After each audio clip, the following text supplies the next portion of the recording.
On this episode, we talk about Bloodborne, why it's special to us, its aesthetics, and what other games can take from it. Yes, we talk about Bloodborne. Bloodborne! This is a long one, folks. Oh yeah.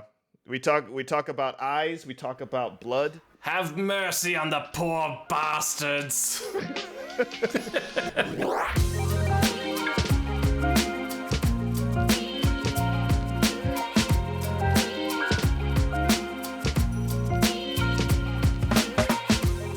Hello and welcome to Halftone Takes, high contrast conversations where we zoom out to see the bigger picture. I am one of your hosts, Adam Bucheri, aka the host of The Nightmare. And I am the other host, Corey Revis, aka the Kodiak Crackman.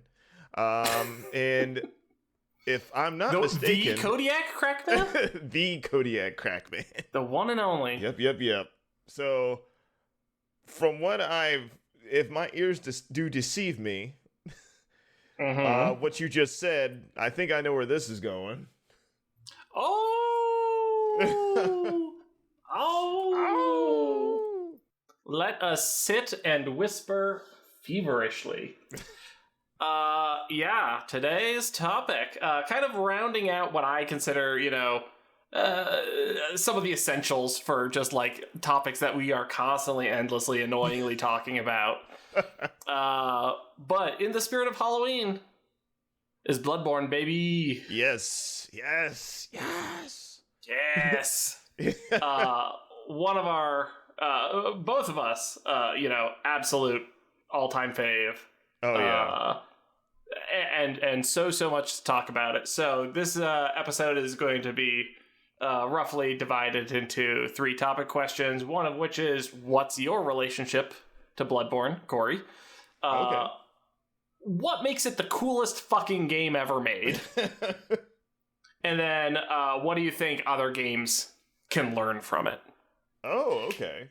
So, what's my relationship? So starting off, what's your relationship? Because you, before Bloodborne, were kind of cool on From Software games. Yeah.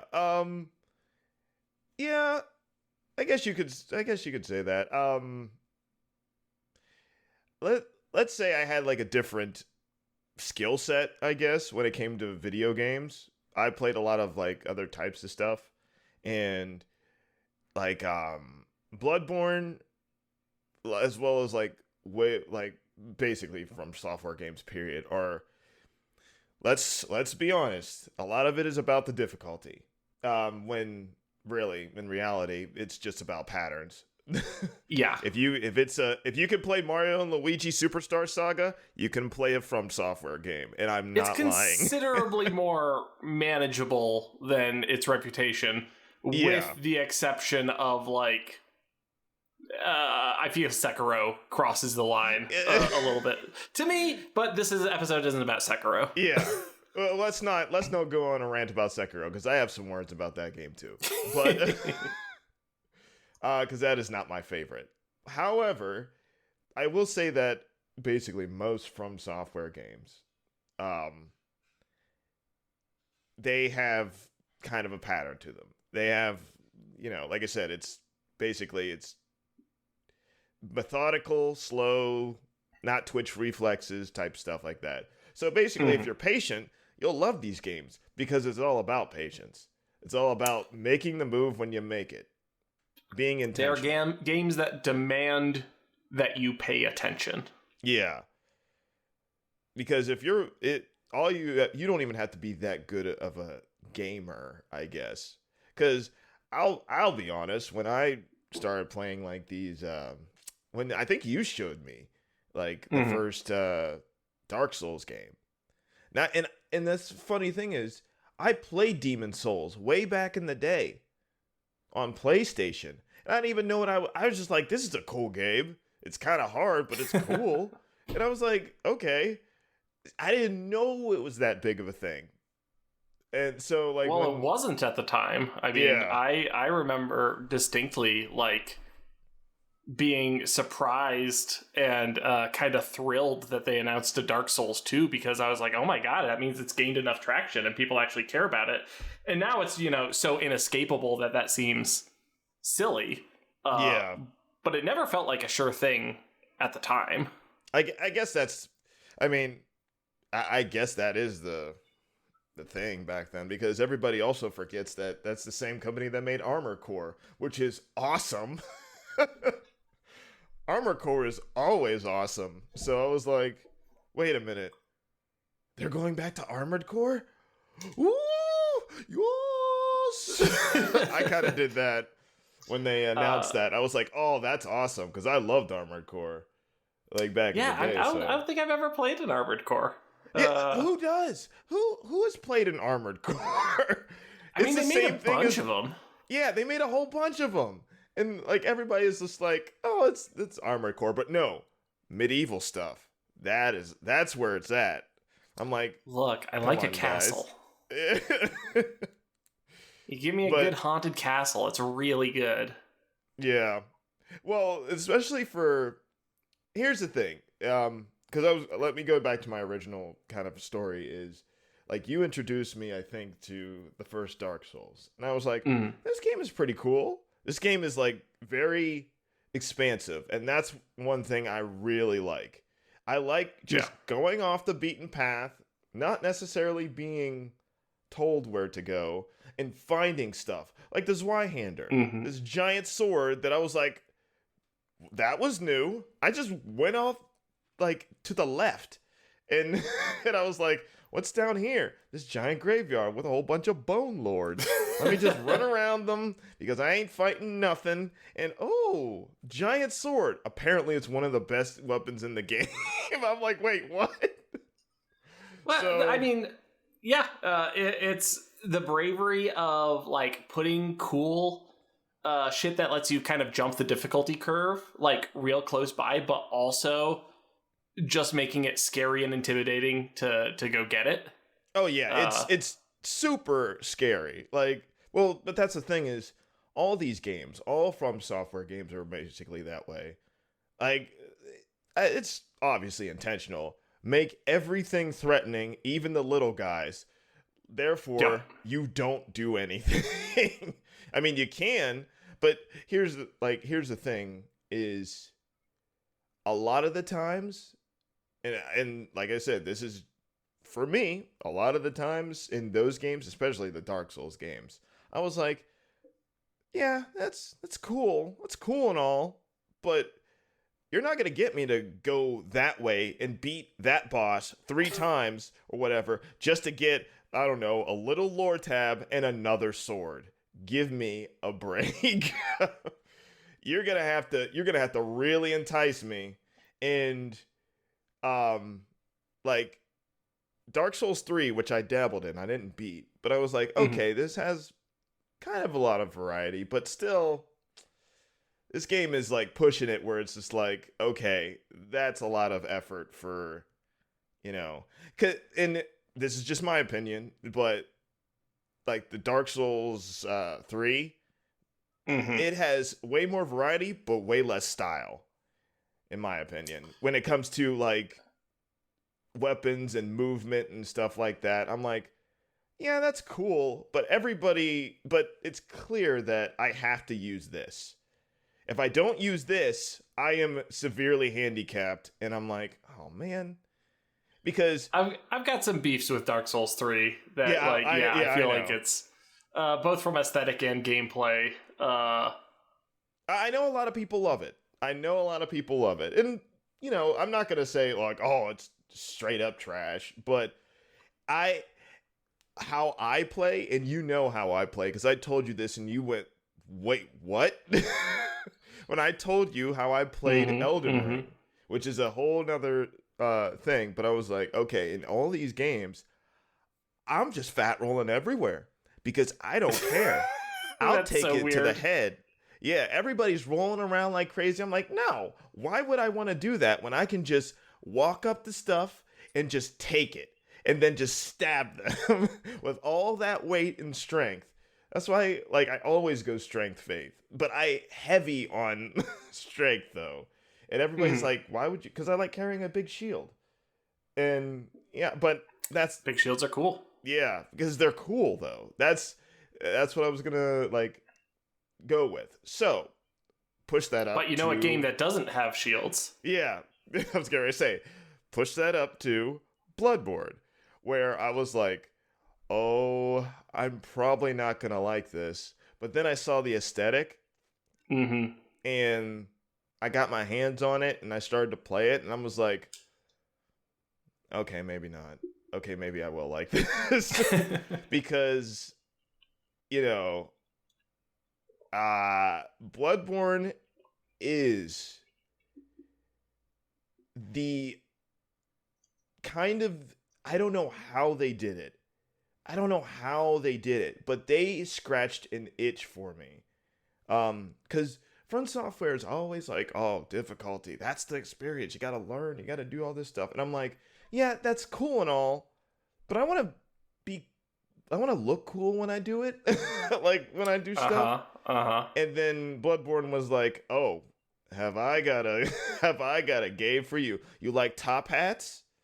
You know you like top hats. You better like top hats. Take this top hat. You like canes?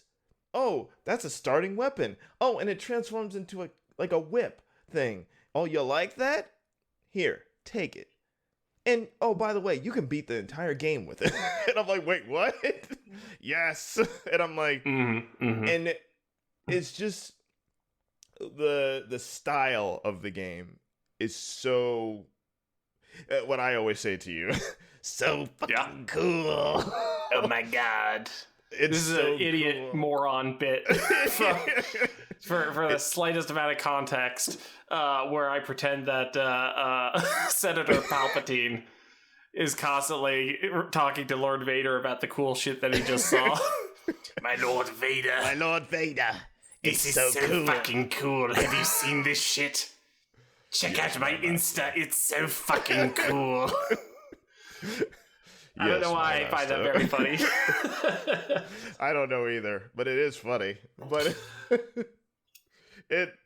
it's just like, I guess we'll get into this a little later about specifics, but like there's a lot of stuff that I love about this game, and the fact that it is almost the opposite of how I normally play RPGs.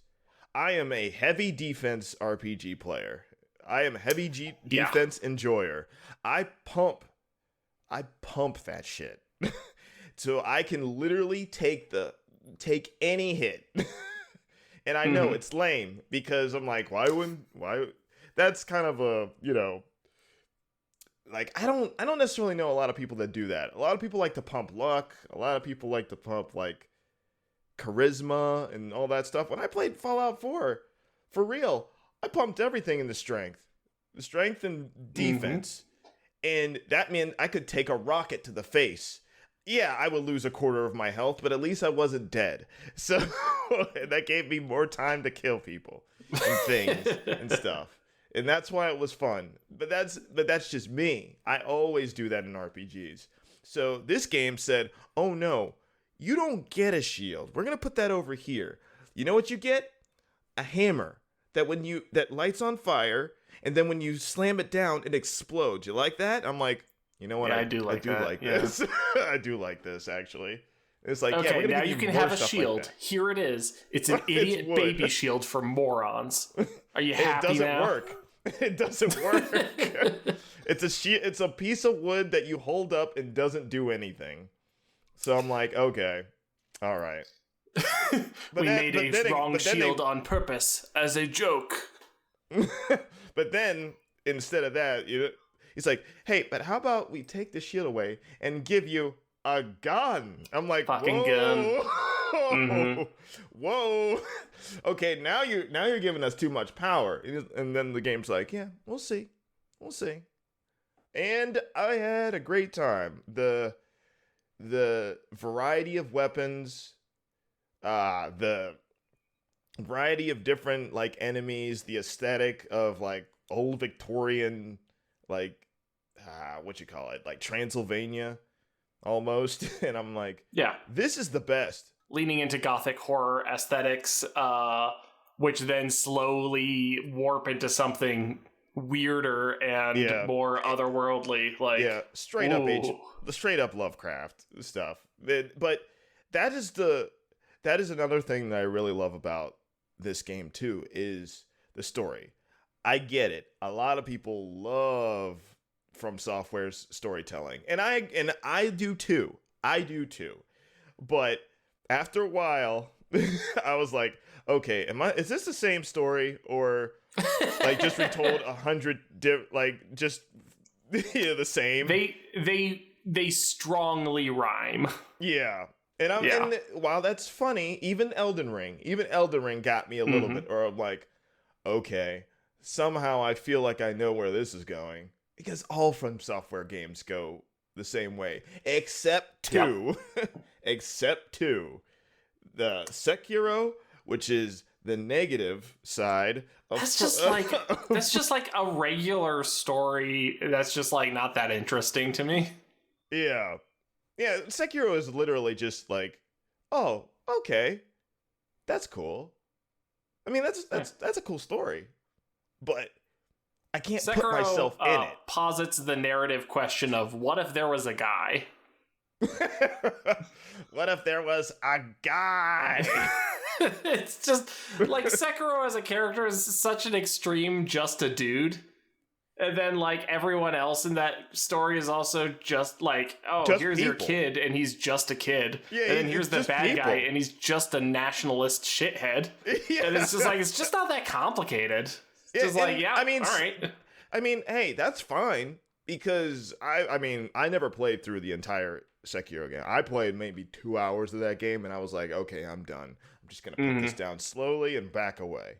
And for everybody who loves it, that is great, because that game is challenging as shit. And that is it's too much over the edge for me.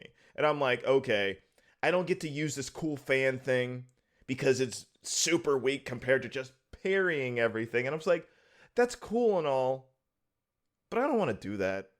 So I guess this game is just not for me. And it's fine. I watched like a story playthrough of it on YouTube later, and I was like, okay, that's cool.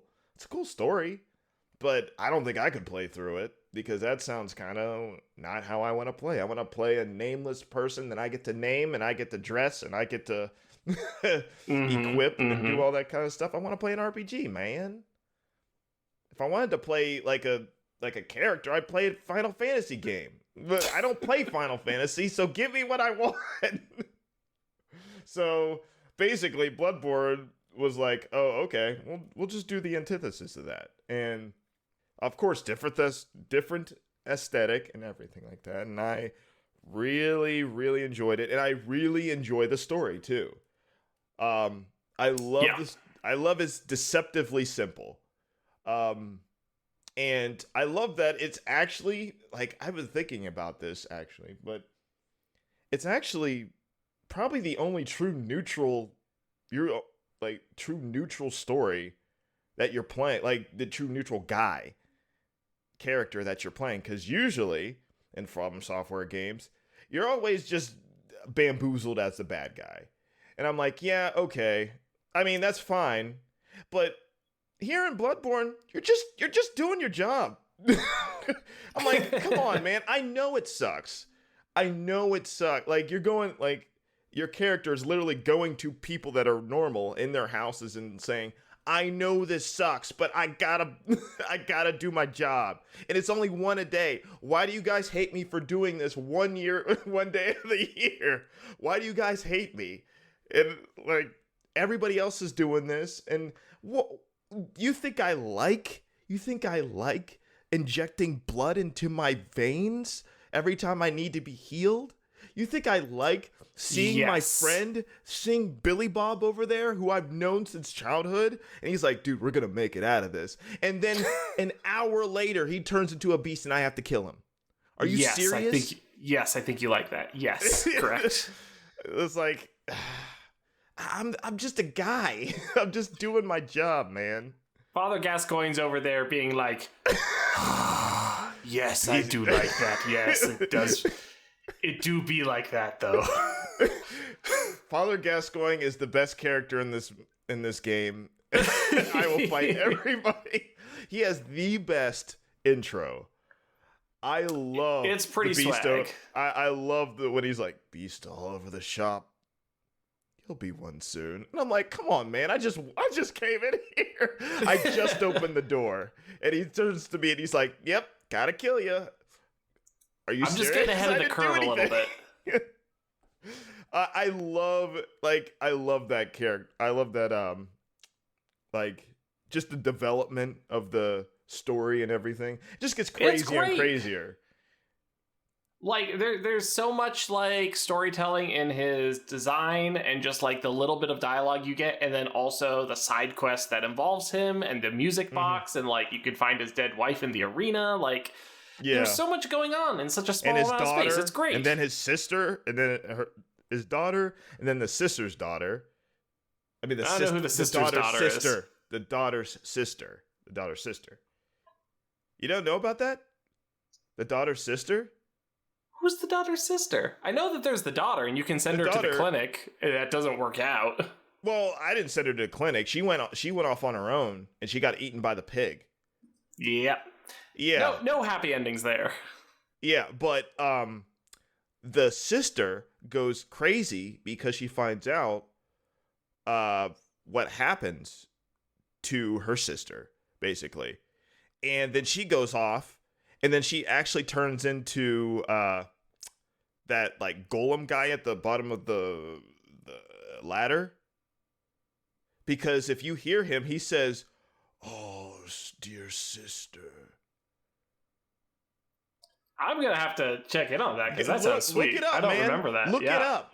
I was told this by somebody and I was like, wait. And I went back and played that part and I was like, oh my goodness. What?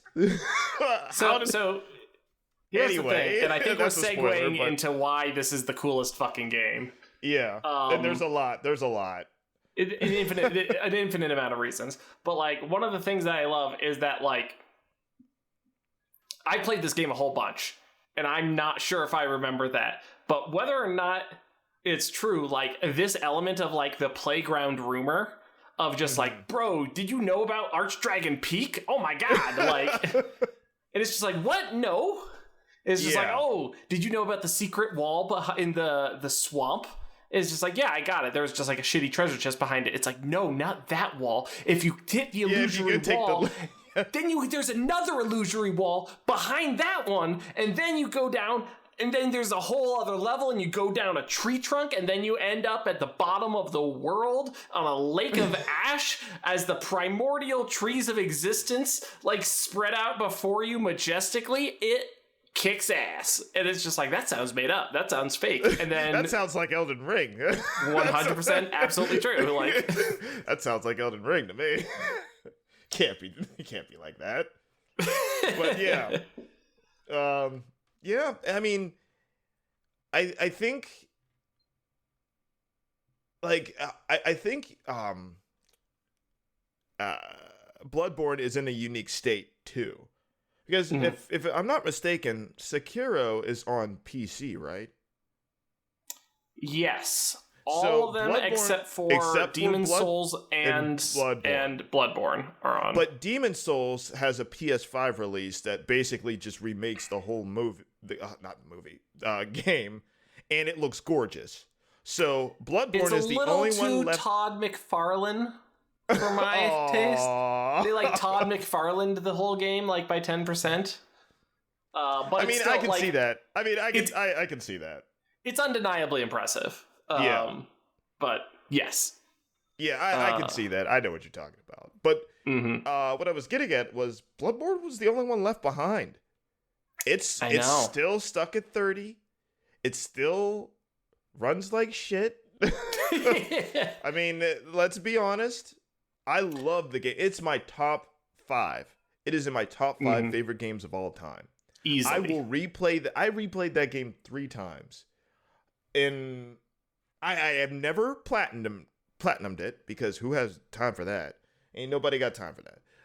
But I know basically a lot of it. I looked up stuff that I, didn't feel like doing. I was the one who went and did the Old Hunters expansion and beat Orphan of Cause first try.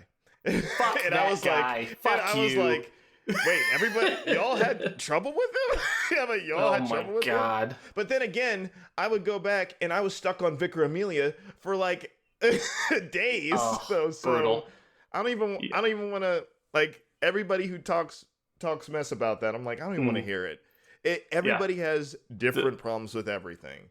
I just happen to be... These games find your weakness, and it's going to be different for every person. Oh, yeah. So I was like, oh, man. And that's just the expansion.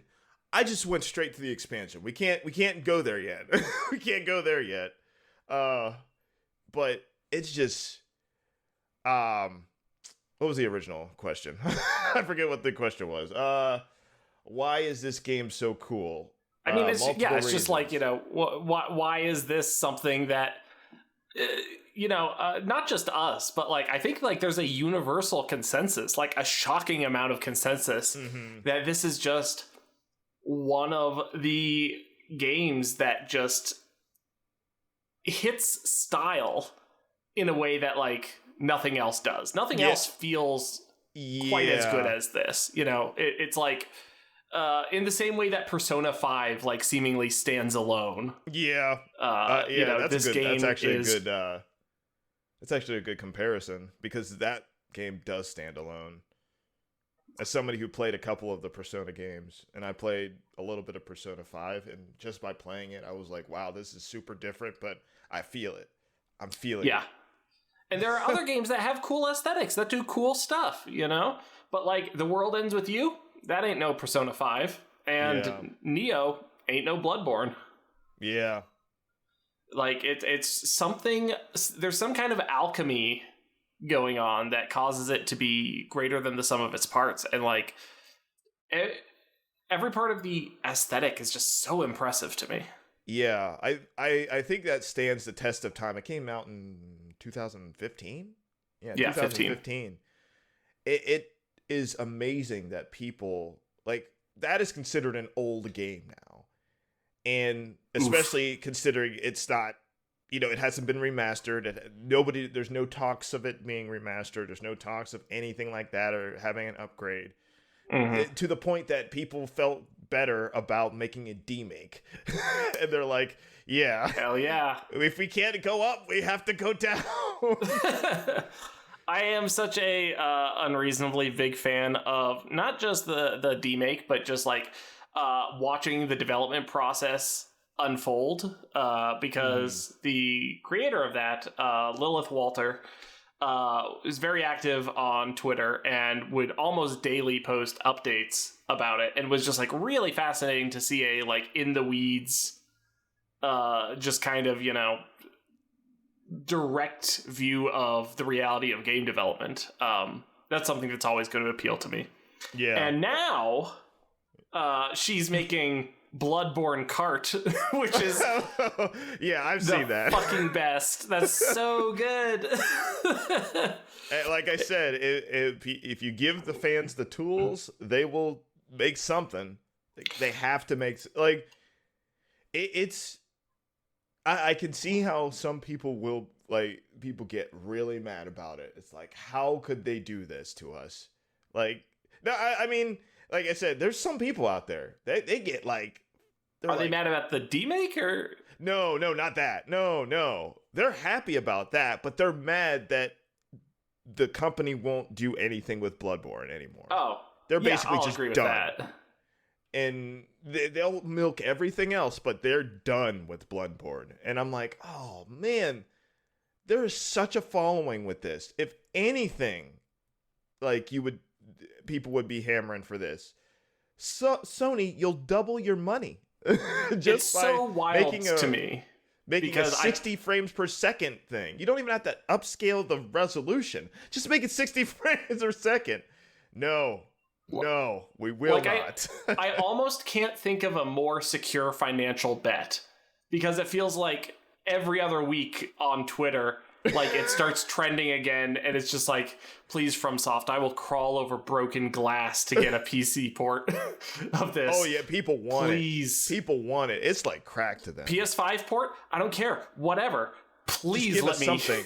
Yeah, just give us please. something. I need to snort it. I need to inject it into my veins once again in 60 frames per second. So when Bloodborne came out, that was it came out almost simultaneously with the Dark Souls 2 Scholar of the First Sin. Oh yeah, it did. Now that I think about it, I have very distinct memories of like playing Scholar of the First Sin on PC and just being like, gosh, this is so great. I have a solid state drive on my computer. Load times are 5 seconds. It's running at a absolutely perfect 60 frames per second. You know, the performance and just the graphics quality of this are, great looking. I'm having a great time with this on PC. And then going to play Bloodborne on a friend's PS4 and just like the shock from the frame rate alone was just like, oh, I'm going through molasses. We've been spoiled. I know. I don't want to be that guy. I aggressively try not to be that guy that's like, I will not play anything on less than 60. Oh, certainly not. Because I have played console games my entire life. All different types. Racing games where it's like, if it looks slow, then like you're gonna have a bad time with like trying to beat times tables and stuff like that. But no, as soon as I started playing Elden Ring on my computer, because I bought it because I was like, I want to play this now, and I'm an adult, so I can pay for it. Then I bought it on Steam, and I was like, I'll play it, and I got spoiled. And now I'm like, I have to train my eyes. I'm not gonna be like, I'm dying whenever I turn something else on, but I will be like, now I understand why people are actively trying to get PC ports and, I know, remasters and stuff, because this feels off now. I have to readjust. And look, I'm certainly not one of those like hardware specification nuts. I love a lot of jank ass games that are because jank is fun. I really enjoy some games that are straight up busted. I would also just be like, what if you patched it so it had a steady 30 frames per second?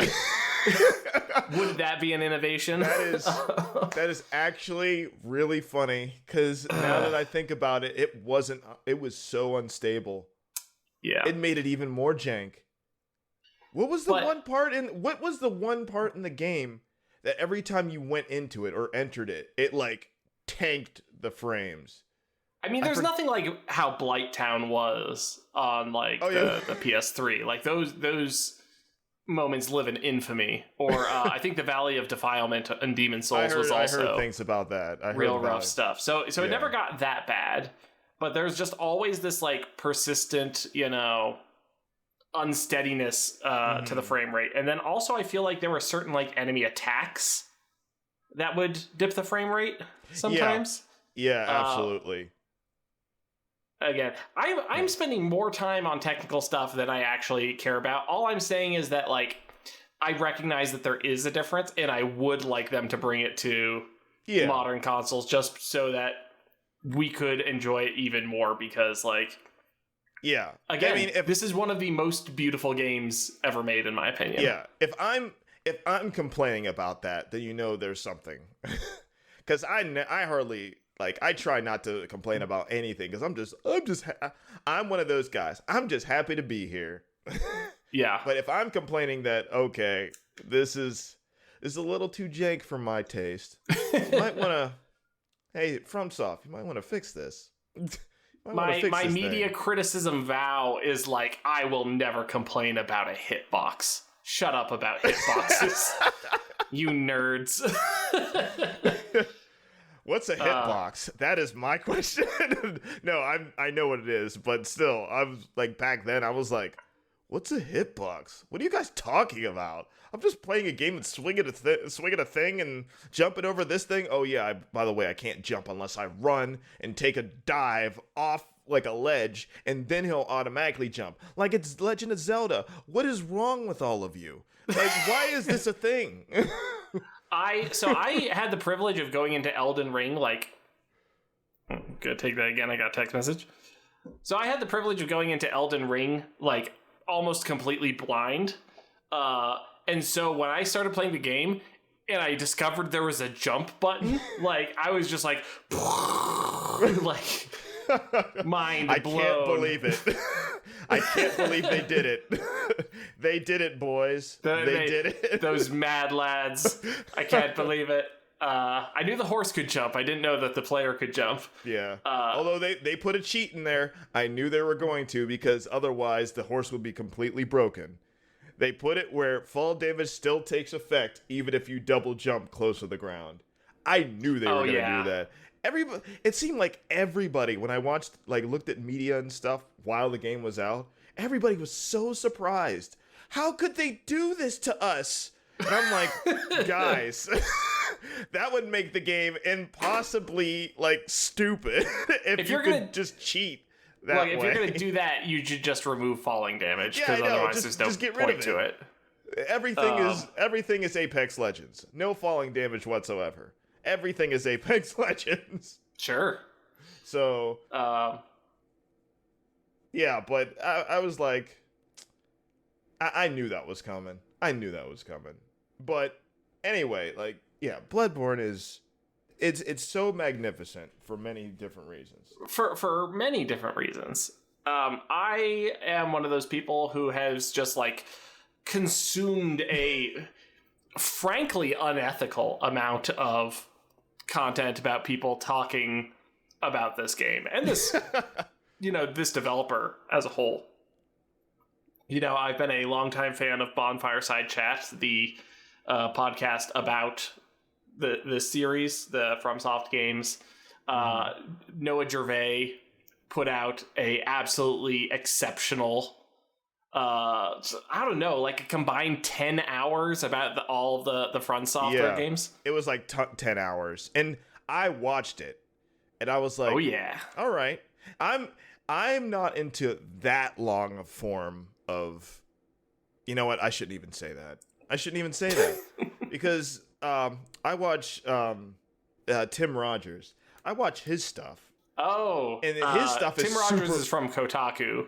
Yeah, Kotaku, that's what he's from. And Tim Rogers is another miracle. And also, are you okay? I'm always a little bit worried about you. Yeah, I know, right? He always looks rough, but, at the same time, he always looks interesting. And he is, like, what's his name? How, Gervais is for you, Tim Rogers is for me.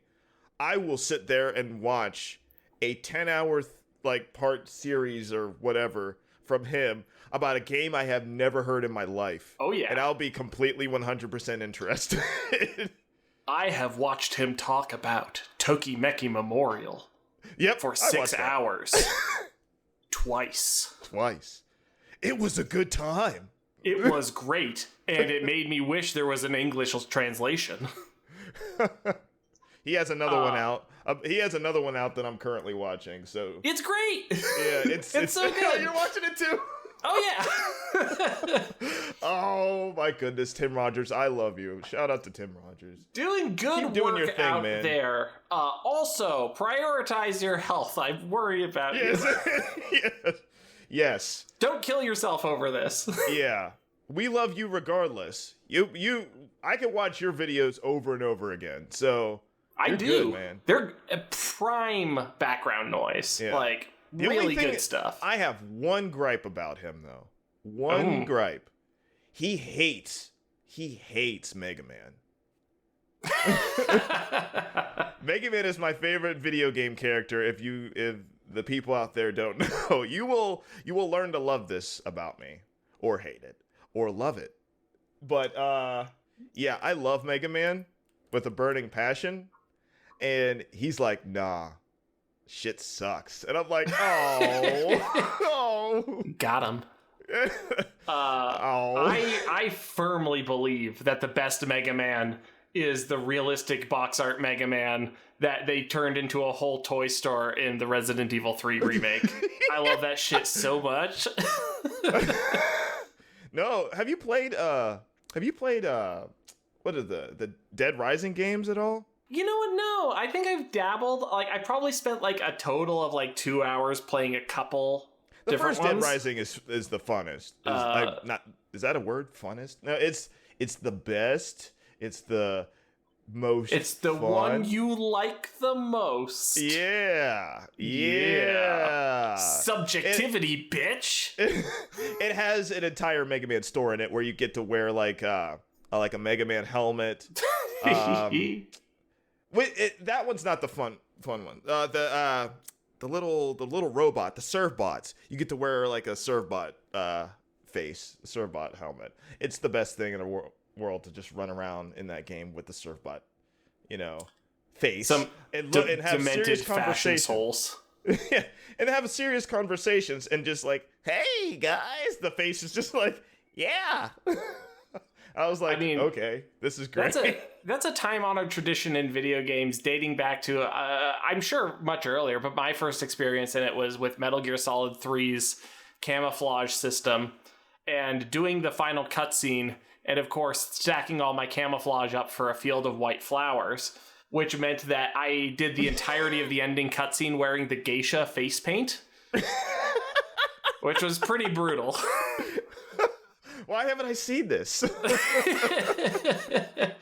I mean, it happened in college, so statistically, you did. I don't remember when you did that. Like, I never saw you do that. You must have did that when I wasn't there at some point. Maybe that was an earlier run and I learned my lesson.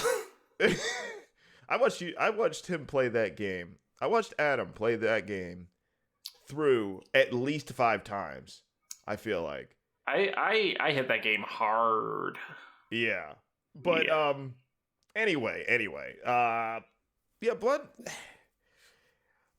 Anyways, the point that why I was talking about was that like I have watched a ton of very smart people talk about this game for a very, very long time. And so I know for a fact that like if you somehow aren't familiar with it and you're listening to us, first of all, God bless you. Second of all, like it's available. Like there are really insightful, smart people talking about this game. Mm-hmm. We're only going to be just gushing about like how fucking cool it is, basically. Like this is a really special game to me, and especially if you had the privilege of going in blind. So here's a follow-up. Corey, did you know that this was an Eldritch horror game going in, or did you just think that this was a werewolf and vampire? I think kind of Van Helsing. I thought this was more of a Van Helsing thing, which got me into it, though. That's what I was like, oh, that's so cool. I can't believe they would make this type of game. Like, I'm dead serious. When I first picked it up, I was like, I can't believe they would make this type of game. I thought they were all about being super serious about, oh, this in the age of fire, man brought fire to its knees, and then they scooped it up and put it in an ice cream cone and gave it to the son of the prince, and the prince ate it, and then he said, I don't like this, father, and he gave it to his father, and his father threw it on the ground, and then it sunk into the ground, and it grew a tree made of fire, and the fire turned into ice, and then it became the age of ice. And then we had to go find the dark side. There were dragons. Because there's always dragons. Because the son had a baby. And the baby ended up being a dragon. And look, I don't know why you're personally attacking me like this. But, I mean, like I said, I love medieval stuff. I love reading, like, when what'd you call it? The Green Knight came out. I love that shit. I ate that shit up. Yum. But I get it. It is very how it is. But I always I like reading Shakespeare. I'm weird. So when I like that kind of style. So when they went for oh no, this is straight up werewolves and vampires. You got to go get them. Go get them. It's your job. I'm like, really? That's it? They're like, yeah, go get them. I'm like, can I have this cane? Yeah, you can take that cane. Yes. Let's go. Let's go. Oh, wait. Don't forget your gun. Oh, yes. My God. Have fun that costs... slaying werewolves. Don't turn into a werewolf yourself. What did you say? Nothing. Just go. Just go have a good time. So thanks. Yeah, even I think that is true. That I think part of what makes the game special is that it keeps revealing new facets of itself, and it keeps revealing that it is this stranger world than you first expect. But also, at every step along the way, the thing that is there is extremely cool. Just being, wearing a cool tricorn hat and murdering some werewolves, extremely fucking cool. Yeah. Everything about Yharnam, man, what a cool place. Yeah, you go to Castle Canehurst. Fuck, that's cool. Oh man, it's Transylvania. You're going to a Transylvania, extremely castle at Castle Canehurst. It's filled with vampires and gargoyles, and I was like, "Are you guys serious?" I mean, this is awesome. It's the best 3D Castlevania that's ever been. They're straight up fleamen. No lie. You hit it right on the head. It is literally the best Castlevania. Not the best, extremely but the best 3D one. So, I mean, I would say it's the best, period. Oh, I'm having trouble thinking of a better one. Symphony of the Night. And is I pretty love, cool. a DS Castlevania. I think Symphony of the Night's a little bit overrated. That's really? neither here nor there. I enjoyed it. It's good. It's good. I just think it's not quite as... It's got a lot of chaff to it. It's not very elegant. Yeah. But there's some people who just really like that, maximalist, everything in the kitchen sink kind of style. I'm more of a Metroid Zero Mission man myself, but that's fine. Okay. Oh, man. Metroid Zero Mission. It's a goodie. That brings me back. But every part of it, whether you're doing gothic horror, whether you're doing werewolves, whether you're doing vampires, whether you're doing cosmic horror, whether you're doing nightmare dreamscapes, every part of it is just okay, this is the coolest part. And then you show up in Henwick Charnel Lane and you're like, no, this is the coolest part. Yeah. And then you go to the Nightmare of Mensis and you're like, no, this is the coolest part. But I don't want to be here anyway, so get me out of here. No, okay. We are talking a lot. You asked me a lot about basically the second question of encapsulating everything. We've been talking kind of a lot about aesthetics and the style, the look of the video game, which is a big thing. Excuse me. But I cannot downplay. I can't downplay the gameplay of this game. Yeah. Because like I said, it fooled me. It fooled me with how it is, and because it's not how I normally play. It's because they kind of bamboozled me a little bit with the gameplay because it's the opposite of how I normally play. I usually emphasize turtle mentality. Hey, you can't get to me, haha. And then when I do hit you, I may be slow, but I'm gonna hit you for half of your health, type thing. No, it's this game is about being aggressive. You are a hunter. You're not just trying to pass through. You're literally out there hunting. It's your job. So I'm like, okay, so you're giving me this fast weapon and a gun. And I'm like, well, these bullets don't really do that much. So there has to be another. I figured this out super early too, because I was like, hold on a second. I can't just shoot. It's not going to be that easy. I can't just gather a whole bunch of bullets and just shoot everything to death. That would be too easy. So then I found out that you can get up in people's faces, shoot them in the in the stomach, and they will like stagger. And I'm like, oh, all right, all right. Like, I think that, yeah, again, it can't be said enough what a exceptional job they did directing player behavior. So one of the things I love about Dark Souls and Elden Ring as well is the huge variety of play styles and the way that it gives you lots of tools to approach it in lots of different ways. This is more prescriptive than that. It's not as prescriptive as Sekiro, which I think is much too limiting. But it definitely strongly encourages certain player behaviors. It encourages aggression, it encourages speed.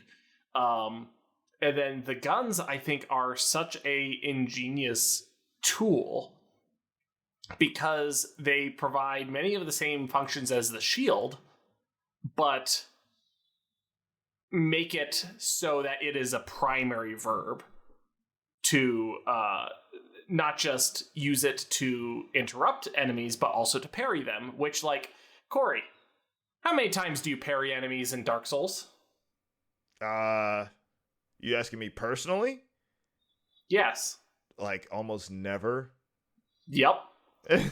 It's too hard. It's awesome to do. Like, it's really fun and really rewarding. Oh, I see parrying gods. I see parrying gods all the time on like YouTube, and I'm like, man, I wish I was that cool.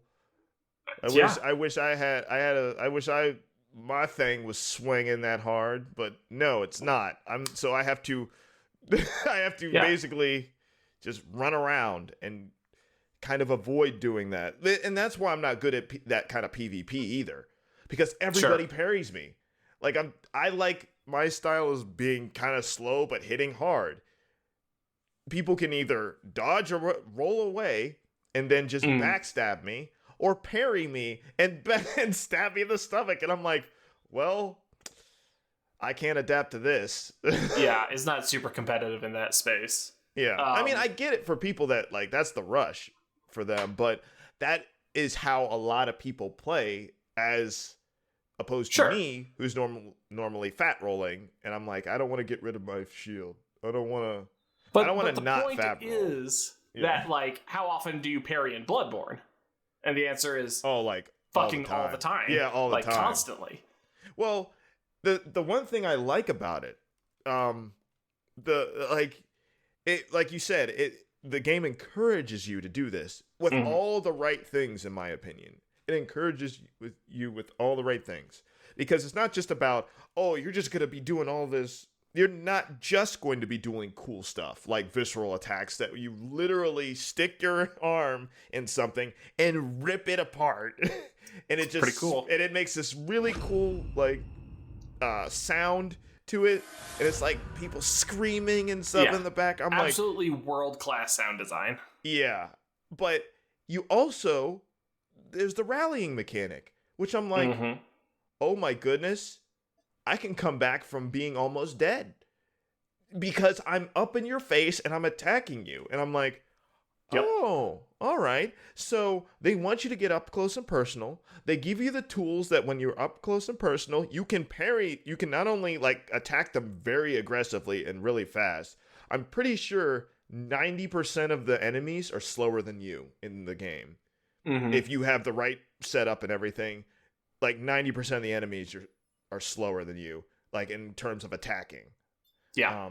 So like you can out attack almost anything, and you get health back from attacking, like lost health, like red health. That's what they call it, from attacking. The more you attack, and you are like dodge heavy.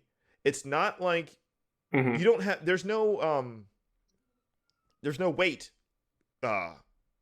limit in this game. Yeah, there's no fat rolling.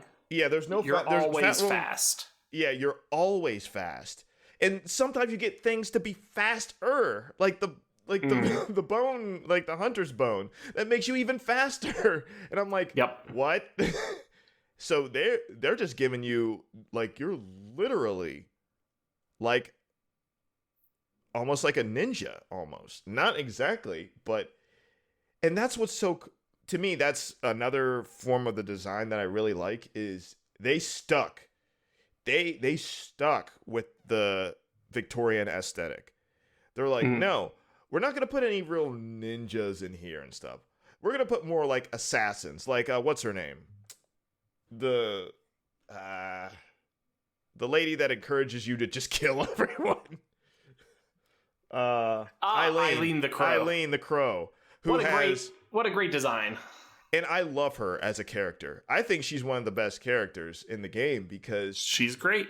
Yeah, there's a reason why she's actively encouraging you. Hey, no, kill other hunters. No, you want to do this. And I'm like, do I really? And she's like, no, you want to do it.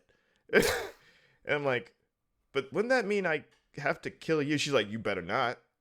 You better not touch me. And I'm like, okay, all right. So go over there and kill the other hunters. She's like, yeah, because they're going to kill you. They're going to think the same thing to you. I'm like, all right. I get it. It's practical. I don't want to do this. She's like, I don't want to do it either. Actually, I do want to do it, but you don't have to do it. And if you follow her whole storyline, you get one of the coolest and fastest weapons in the game that I used like for a good chunk of the game because they were just so fast. And I was like, okay, this would be cool if it was a ninja or something because you're like, oh, okay, that makes sense. But this is more like the Victorian, like, back alley, assassin type thing. And I'm like, see, that kind of makes it a lot cooler in my opinion. And that aesthetic is throughout the entirety of the game. They don't really break from that. And I appreciate that. And everything that's weird about this game is very much, it looks like it's like H.P. Lovecraft was just like, you know what? I like all this stuff, but I live here. So it's gonna, this is gonna be like the prime example of, what is it? Taking another culture and just sticking my foot in it and basically making it my own type thing. Maybe not, but I think that is a huge part of the appeal in terms for this game is the idea that everything fits together, even the crazy weapons like that you can use. And yeah, like my favorite weapon, which is like the hammer that's made of like a block and just a sword that you connect into the block and then it becomes a hammer. And it's maybe so we should fucking cool. Maybe we should talk about the trick weapons now, basically, because that just leads into, that is a big part of this game is the trick weapons. It is amazing that we haven't explicitly said that. Yeah.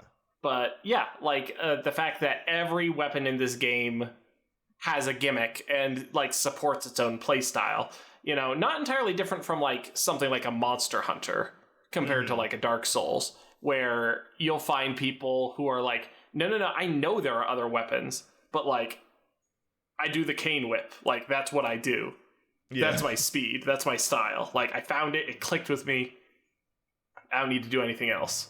Yeah.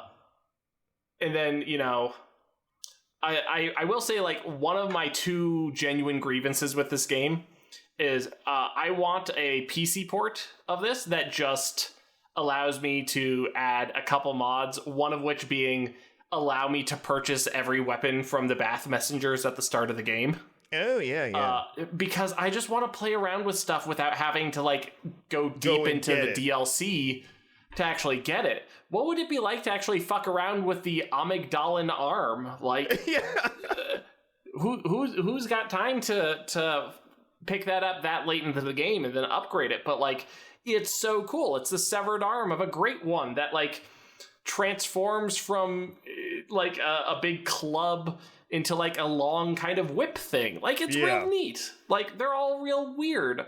Every weapon has, like, a strong concept and identity to it. Yeah, which is that's a good way to put part of the appeal of it. And, I feel like it also imbues a lot of characters into it. So when you see Alfred the Executioner wearing his like golden pyramid head hat. And he's got the, the fuck off tombstone sword. Yeah, exactly. Yeah. Like it tells you something about him. Like it gives you a sense of who the person is. No, I fucked up because he doesn't have the tombstone, doesn't he? He has the Ligarius wheel. Yeah, I was going to say, I think he has the wheel, that just goes into what you were saying though, is the wheel. Like, who's going to use that? But people use it. But it's real neat. It's real weird. And that goes I don't know if you followed cutter. Alfred's quest line to the end. Oh, I did. But because I was curious. Alfred's not having a good time. He's not okay. He went nuts, and I felt bad. I felt bad, but not that bad, because he killed my girl. And I was like, oh, man, you didn't have to do that. You didn't have to do that, man. I proposed to her, man. I think that's another thing that I really like about this game. It has a theme to it, I guess. And I guess there's a lot of... I think it has many themes to it, obviously, because all these games are deceptively deep and yet simple at the same time. Spoiler alert, every From Software's game, with the exception of some of the Armored Cores, are humans fucked up, and then we have to pay for it by killing everyone. Basically. Maybe we shouldn't have done that. Maybe we shouldn't have fucked with the natural order of things. But YOLO, I guess we need to kill everything, including gods. Meanwhile, some of these guys are like, I wasn't even doing anything. I was just sitting here. He's like, well, I walked into your space, and now you're going to pay for it with your life. And I'm like, oh, come on, man. But, Bloodborne, I think, is one of those, is a very, to me, very unique game where the plague, because it literally is just about a plague that just happens to be a cover-up for, not only the church, but the college. That's the inciting incident for sure. But it's more, there's more stuff to it. Anyways, sorry, continue. Oh, no, that's fine. I mean, I know that's, it's very simple, but basically it's just everybody's dealing with it as it's happening.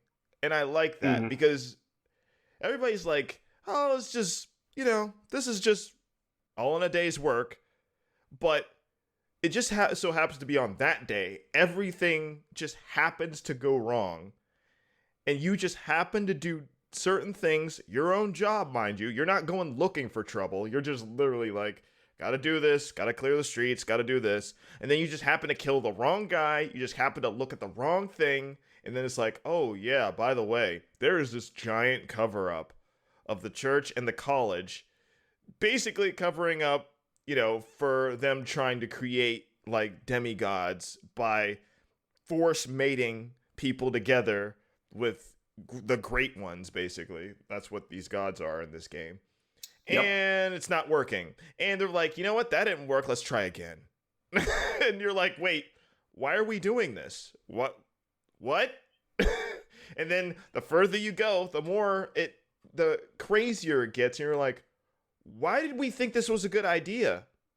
And then you keep going further. And then, you get to Nightmare of Mensis. Who thought this was a good idea? Mikolash is like, me. I thought it because it is a good idea. Want to show you want me to show you how good of an idea it is? But it's just it keeps going, and people are reacting kind of almost, when you think about it, post storyline. You're like, no, that makes sense. He went crazy because he dealt with all that. What's his name? The guy with the wheel. You meet him in the beginning of the game. Yep. And he is obsessed with vampire killing. Pale bloods are vampires. Oh, vile bloods are vampires. They're vampires. They're vampires. He's obsessed with it. He's like, nah, man, you don't understand. These vampires, they need to die. And you're like, all right, man, I'll keep an eye out. And he's like, you keep an eye out. And then it slowly dawns on you that he's just gone nuts. And then at the end of this, when you meet the vampire queen or something, and she's just hanging out, and you just happen to propose to her, well, it's not a big deal. And then you go away, and you're like, all right, cool. And then you come back and he murked her. He just was like, and he's laughing about it. He's like, haha, see, look what I did. I mean, he's not laughing about it. He's deranged and he is just cackling and he's just like, I didn't just kill her, I smashed and ground and smeared her, like I reduced her to nothing. Like she's just lumps of quivering meat that are still alive because she's immortal. Yep. And this he's like, just, and I do it again. 100%. Like, my master turned into a skeleton guarding this place, and now I will, I'm gonna finish the job. Yeah, I'm just gonna dust my hands off and call it a day. Great job, me. Yeah, that's basically how it ends. And then you're like, nah, man. Then you end up killing him. But that's like, I love the response to that, because like most of the characters in this game have that kind of thing where it's like, I see where that was going. It's not like you rolling up on them and they're already in the midst of doing something that they've been doing for thousands of years, like in, the Dark Souls kind of stuff like that, where they're already, you meet people that they're just like, oh, it's you. You're another one of those, undeads, right? Well, keep it moving, because you guys are just going to die anyway and try to do whatever you're doing again. Just go. Like, but in Bloodborne, it's like, oh, you're a hunter? Why are you out here? Or you're a hunter, stay the hell away from me. Or you're a hunter, oh, I need your help with something. And I'm like, okay. And usually your character, like I said, this is like more of the most neutral character you could play, because he's like, all you can say with half of this stuff is, okay. I don't know if this is a good idea or not, but I also don't want to die, so... Brave hunter, I require the petrified eyeballs from some of these foul beasts for my dark experiments. And it just slowly pans over to the hunter's perfectly neutral face, and he goes, okay! Okay. Willst thou? Okay! Okay. Yeah. Basically. Yes. Or the, like, what was her name? Like the Yosefka. Yosefka's clinic, where you meet Yosefka. Well, maybe that's Yosefka. Is she dead by then? Or yeah, there's a. I know she gets taken over. I feel like it's a little more complicated than it needs to be. There's the real Yosefka, and then fake Yosefka hermit crabs into her space and starts doing alien experiments with Mulder and Scully. Yeah, but it's funny because I immediately didn't trust her, because obviously I'm like, really, and what I ended up doing, because I think I wanted to fight her. I didn't want, like, I had a feeling that because this is how these games go, where if you do certain things the wrong way, like, it'll obviously branch off. So I was like, no, I want to fight you, because you're probably holding something. So, but also didn't want to be a dick. So she's like, oh, send them to me, okay? I'll take care of them. And I'm like, yeah, okay. Like how I would send the people to that church over there so that guy could eat them.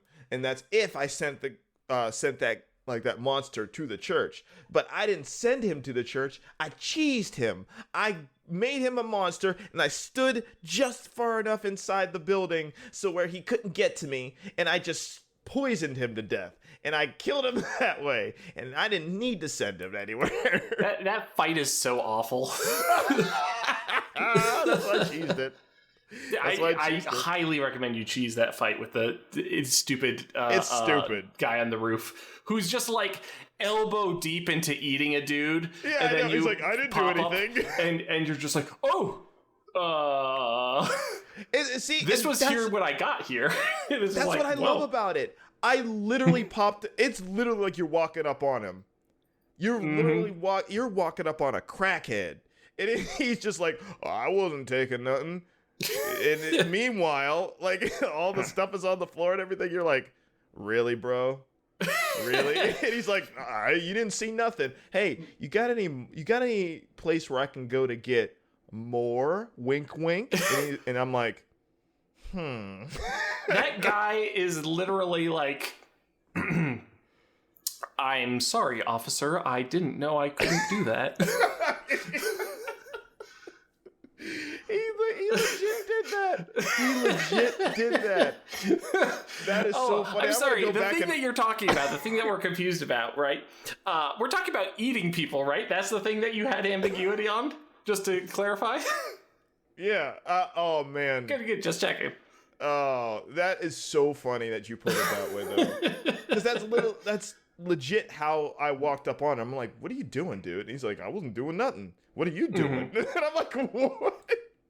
But that's the reaction of most of the people in this game, even the bad guys, even the bosses. Like, there's, with the exception of maybe like 2 bosses that they're waiting for you. But other than that, I'm like, you just walk up on people and they're like, hey, I'm in the middle of something right now. Yeah. I know you're a hunter and I know you got a job to do, but I'm in the middle of something. So you're going to have to like chill and relax, man. Like, one of my favorite details in the game is if you find the secret out of the way lift that takes you up to the Grand Cathedral, the upper cathedral. Yeah. And then follow it all the way down to the church's secret basement. You find Ebrietas, daughter of the cosmos, and it's the most incredible, like, eldritch. Oh yeah, design I've ever seen. It's like, gross. As far as like fulfilling the promise of something where you look at it and it's like, describe it to someone, and it's like, gross. I can't. Like that's how I describe it. It's gross. But it's the Lovecraft thing of like, its form is too terrible to describe. It's like kind of like an octopus, but kind of like a dude, and it's got wings like a dragon, and it's like, and it has like a flower head. It looks like it's like an anemone. Like, it's it's just stuff. It's just gloop. It's goop. But it looks so incredible. Like, I can't emphasize enough. Like, of course you have to fight it. I bought Bloodborne the board game. I packed that shit on Kickstarter because I needed those miniatures. Like, I needed them. And they're cool. They're so like, cool. When I visited you, like, well, how's it been? How long has it been? 2 years now or something? Oh, God, that can't be right. No, it was like last year. It was last year? I think it was last year. You? Yeah. We played that game. We played that game, like, all day. And I was a good like, game. This is actually a lot of fun. I could see how this, like, if we had more people than just us two, like, dinking around. Because obviously, you said, okay, because I forget what you said, but okay, we're going to put away the cannon. Because this is a little game breaking. Because I was one-shotting everything. And I thought it was hilarious. So. You did like a little switcheroo of just like, oh, I don't quite understand the rules, and I did something. Anyways, you ended up with a cannon when you shouldn't have. Yeah, and it was fun. And you broke it. Because I was one-shotting everything. You cracked the game over your knee. But like, I was not only those one-shotting games, like, everything, but I also had the hammer too. So yeah. Yeah. Obscene damage output. A lot of those games, and those board games specifically, like Dark Souls, the board game, I understand isn't very good. This one, I can give a solid recommendation to Bloodborne, the board game. I think the combat puzzle at the heart of it is really fun and constantly forces you to like stretch your resources and figure out the way that you can just squeeze out that one extra bit of damage, and you're always making like calculated risks where it's like, okay, there's a 75% chance that this is good and a 25% chance that we're fucked. Yeah, because that's the one thing about that game, and it's very much about in Bloodborne. It's too, you can go hard in the paint in Bloodborne and think and do great quick. But as soon as you mess up one thing, it is almost like a fighting game. You mess up one input and it's over, because the boss will just return in kind. Because although there is a I think a wider margin of error in Bloodborne than in the other games because of the dodge. The dodge, I think, saves a lot of this game, the gameplay of this game, because you're not. It's pretty generous. Yeah, and you can do a lot of it. You can like buzz around, pop, pop, pop, pop, pop, pop, pop, and then you can just like, I gotcha. It's so good, and that's what encouraged me a lot more. Because of my play style of how I'm like, I'm not a big, if I can run past things, I will. But with this game, it gives you so many tools to get in and get out so quick that I'm like, okay. And then the more I did it, the more comfortable I became doing it.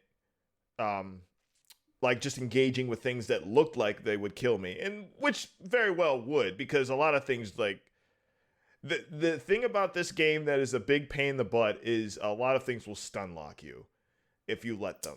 Sure. So, stun locking something before it stun locks you is very important. Yeah, basically. So you're playing the stun lock game a lot, but yeah, it's and not only that, but the game, how the weapons feel. Going back to the weapons a little bit when you're playing, is so much fun. How your character moves, like the little two-step that they always go. Nobody ever like flat out like busts out into like a marathon run. Everybody just kind of like skipping around, like very light on their feet.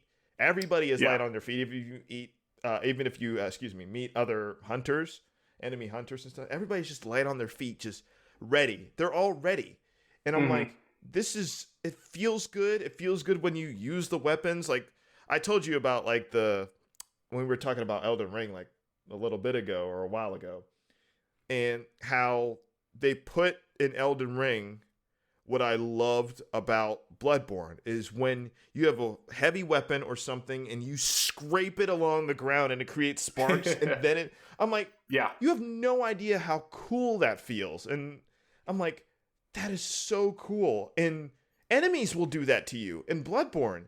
Like, I think, was it Gearman who has his like axe that just goes, I'm like, oh, that hurt, but it was cool. Don't do it again, please. That's Gascoigne with the axe. Oh, Gascoigne, but Gascoigne. Like, not Gearman. Phenomenal kinesthetics on all that stuff. I just want to give a quick shout out to like what I think is one of the coolest inputs that you can do in video games. Because the dodge gives you iframes, there will be like those guys with the long distance rifles. They usually have dogs around them. And they'll take aim at you, and they have a nice long wind up, and it's fairly predictable. And if you're good, you can lock onto them, just start like running towards them, and then dodge through their shot as they shoot at you. And then just be like, you fucked up now. Yeah. And you get right in their face too. And then they're like, Well, wasn't expecting that. That's up there with like shooting enemy projectiles out of the air as they are being thrown at you in Resident Evil 4 as just like fucking cool moments. It's just like, I can't believe they thought I could do this type that situation. Yeah, so, like allowing that possibility space is just like... And that is so incredible feeling to me. Like it's amazing that I don't get that kind of feeling with the other games, like Dark Souls or anything like that. I just don't get that feeling that I get with Bloodborne. And I don't know. I don't exactly know why. Huh? I would agree with that. Like, they are different, and they're trying to evoke different feelings. Like, I get tremendously good feelings out of a good Dark Souls fight, but they are different than Bloodborne feelings. Like, it's something different about the rhythm of how they want you to engage with it. I think that's a good way to put it, because I think it is the rhythm. Dark Souls is very much take your turn. It really wants you to look for an opening. It really wants you to bide your time until you get to the right moment. And Dark Souls is just constantly telling you to get in there. Well, get off the bench. You don't, no time to sit. Hustle. Yeah, well, Bloodborne is just like, it's more of a scrap. It's more like a bar brawl almost, or a street fight. Because you're just like, go, go, go, go, yeah, and then like, I gotta get out because they're gonna swing at me. They're gonna try to kick me. The bag boys, they just kick you into oblivion. Oh, they got them kicking legs. But they're gonna kick you apart. Yeah, like people, like the enemies in Bloodborne, I think are, I think a lot more aggressive, but in a different way. Because like you're hunting them, but a lot of them are hunting you. A lot of them I mean, you get a couple of those werewolves, the scourge beasts. Oh yeah, they'll just be that's like, that's a bad time. Yeah, they'll come right up in your face and be like, no, you don't belong here. They'll fucking, they're a fucking cookie monster, and you're a cookie. Like, yeah. Just pieces flying all over the place. It's that like aggressive. It's that like crazy. When like a lot of Dark Souls is just, I'm going to swing at you now. I'm going to be very regal about this, even though I'm a giant flaming monster that has a club. No, I'm gonna just rah, wah, wah. And so Bloodborne is just like, I'm gonna bite you. I'm gonna bite you any way I can. I'm just gonna get you. Like a core lesson from Dark Souls is don't get greedy about like really knowing how much stamina you have, how much you can do before you overextend yourself. And when people have a hard time with those games in the beginning, it's because they're treating it like Devil May Cry and just wailing on the buttons. Yeah. And Bloodborne also encourages you to understand spacing, understand your weapon, understand those rhythms, but also kind of encourages, maybe not encourages, maybe taunts you to get sloppy. Yeah. Like, it's provoking you into like bad I think the play. rally mechanic really, really does that. It is so aggressive about, hey, you want more health? You know how to get more health? You know how to do it. And I'm like, oh, I need health. I'm out of blood vials. I'm out of healing. The only way I can get health is literally rallying. But if I get too close, something like that, if I mess this up. So it's not just, I have to stand back and heal. No, I have to get in there and heal. Yeah. Type thing. More than any other game in the franchise, I have moments where I'm like, I shouldn't have survived that. I don't deserve to be alive. And then the next enemy will kill you, and it's probably going to be a crow. But then you can just do the wonderful From Software trick of realizing that enemies are slower than you, and you can just do an absolutely panicked mad dash. Trying to be like, where's the door? Where's the door? Except in the only time I had a problem with that is in the Forbidden Forest. I hate that place. It's Snake City. Snake City is the worst. Yeah, snakes all over the shop. No good. Yeah, it's easy to get lost in Snake City. So, but yeah. There's probably a couple more things about Bloodborne, like style-wise or whatever. But that's mainly why I love the game. The game's story is deceptively simple. But it's still pretty deep because it goes through a lot of the, like it was kind of the who done it first. Yeah. And the trick, it's like, spoiler alert, we did it to ourselves. That includes you because you're a hunter. I'm like, I just needed a job. And he's like, and who gave you that job? You! Shit. Shit.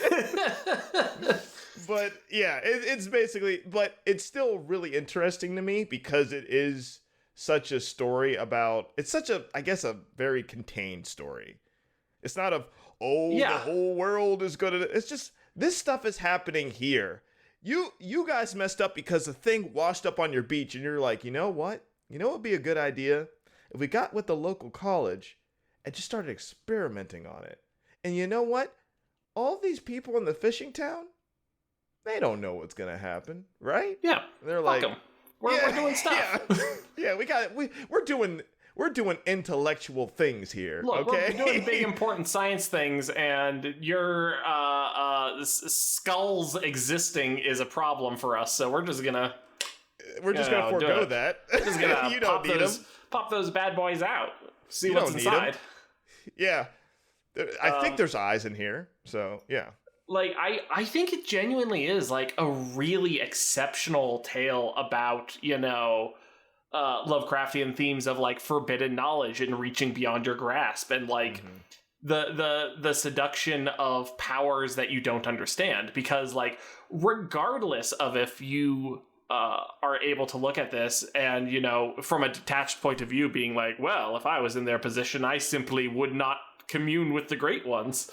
Yes, very smart, very clever, Mr. Genre Savvy person. However, I can't emphasize this enough. It worked. It does stuff. Yeah. Like, the Great Ones are there and they want to help you. They want to communicate with you. They want to be involved. Yeah. And, that's something that I really love about. It's very much for better for worse. It's a very much for better or for worse situation because there are Great Ones out there that will fuck your shit up. But there are some ones that are like, nah, I just want to see what's going on. I just want to see what's happening. That's true, but regardless, like, they're unknowable, and maybe you can connect with them on some level, but you don't understand them, and you sure as hell don't control them. Yeah. It's, Shadow over Innsmouth is probably my favorite Lovecraft story.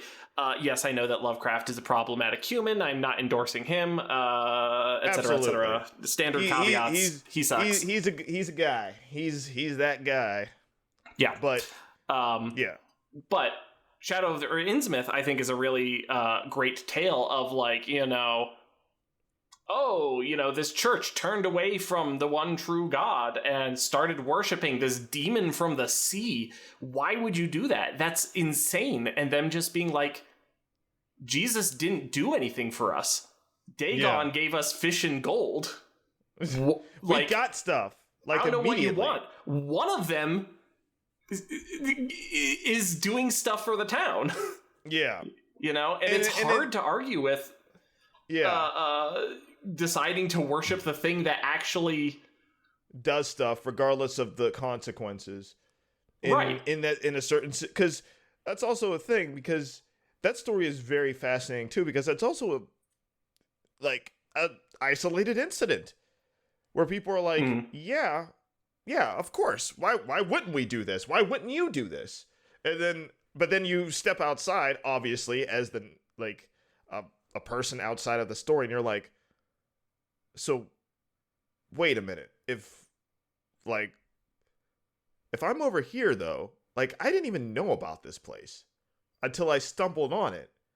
And you're telling me that all this stuff is a thing here. Mm-hmm. Why isn't it a thing anywhere else? What is happening it a thing elsewhere? That's the thing. Yeah, it's like, what? Is this the only time it's happened, or is this the only time I've heard about it? Yeah. And Bloodborne has a very definitive answer to that, which is, this has all happened before. Yeah. The Thumerians and, like, the ruins of that, like, mechanically the challenge dungeons suck. They're horrible. Super fun. Like, I think they're conceptually interesting, but the execution really lets them down. But, like, narratively, I think they're so fucking cool that, like, you're plumbing through this ancient civilization that all of this happened before, and we're just blindly repeating it. Doing it again. Because we think and it all happens with, like, the church, the college. Everybody's like, no, we're smarter than that this time. We know how to fix it. We know what went wrong. And yet, at the end of all of it, it's still going wrong. And everybody still goes crazy. It's horribly wrong. And, like, every attempt that we have to contain or control is just, like, naked barbarism. The stuff that they're doing at the research hall is, like, it's unspeakably horrible. Cruel. It's just like, whoa, when you walk up on it, you're like, are y'all all right?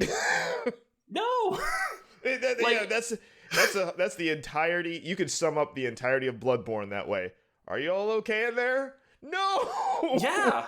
Like, the fishing hamlet is horrible. Like, it's one of my favorite details is like, oh, old Yharnam was burned to the ground, and it's just like, oh, we all were taught that it was burned to the ground to contain this thing, and maybe that's partially true, but it was also burned to the ground to help hide evidence that the church caused it. Like, this is it's a conspiracy. It's a cover-up. We did this. It didn't have to be like this. And it's funny because a character in Old Yharnam basically tells you that. He's like, I'm a hunter like you, but I don't feel it's right to kill all these beasts, so I'm just gonna kind of close it off. I'm gonna close off Old Yharnam, and I'm just gonna watch over them.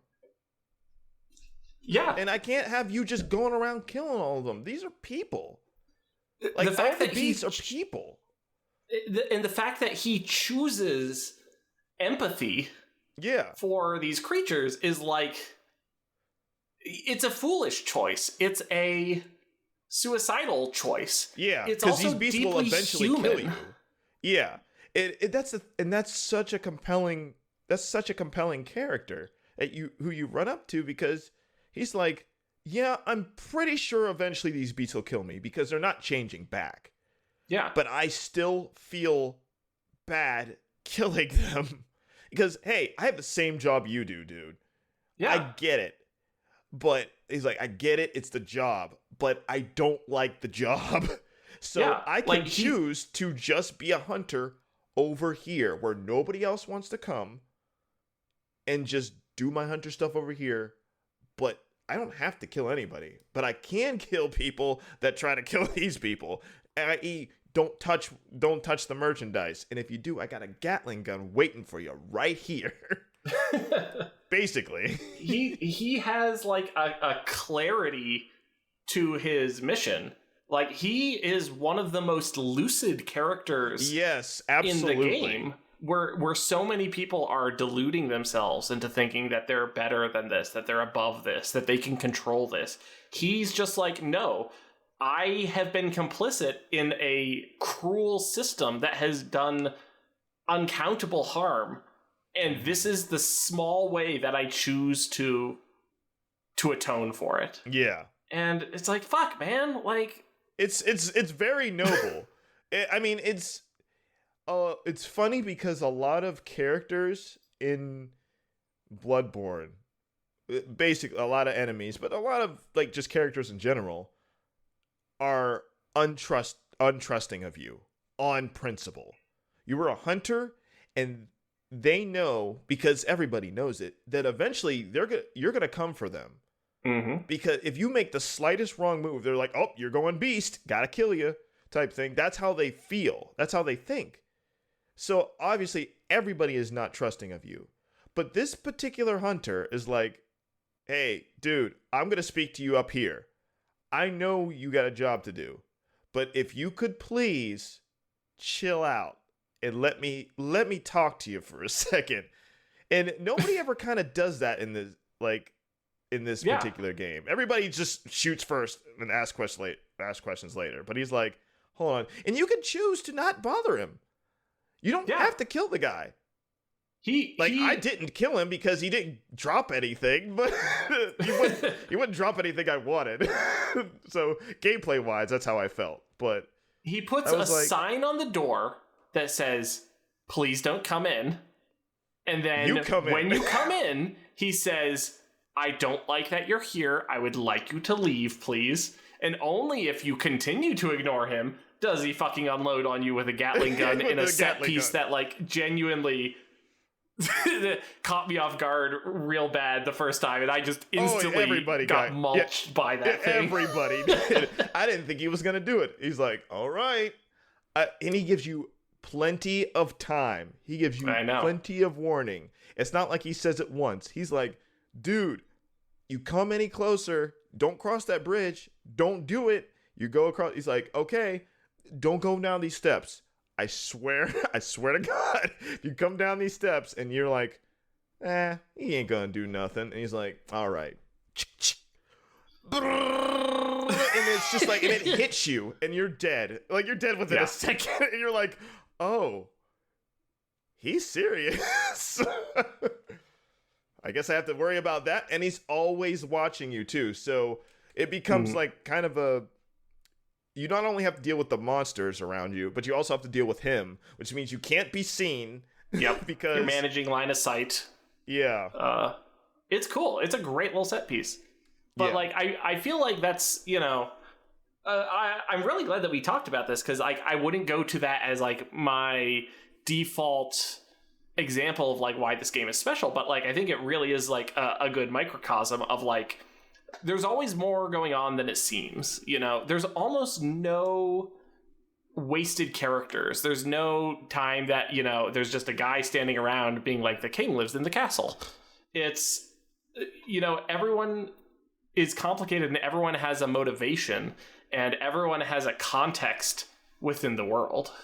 Yeah, and it's all happening at once too. Like I was saying beforehand, it's not like somebody's just been standing there, like you said. Like people are like, no, I'm about to go do this. You need to go do your thing over there. We only have one night, remember? You got a night to just do this. So you go ahead and go over there, and I'll do this, and you do that, and I'll do this, and they'll do that, and everything like that. And I'm like, all right. So everything's happening kind of right then. It's very present. Like I think a good example of this is also the Snatchers, the Bagmen, because they're only out, they're wandering around, but I think lore wise, I think they're only out during that night, and they just steal people. Yeah, kidnap him and bring him to Yahargul, the unseen city, because they need more bodies for their fucked up shit that they're doing. We need more bodies. Just need more raw material. Yeah.